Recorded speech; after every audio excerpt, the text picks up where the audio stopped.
شهر رمضان الذي أنزل فيه القرآن هدى للناس وبينات من الهدى والفرقان فمن شهد منكم الشهر فليصمه ومن كان مريضا أو على سفر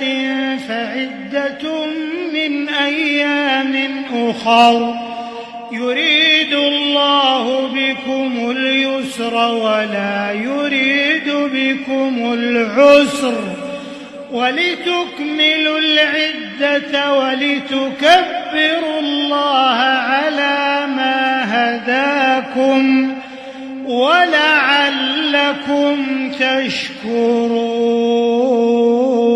تشكرون. وإذا سألك عبادي عني فإني قريب أجيب دعوة الداع إذا دعان فليستجيبوا لي وليؤمنوا بي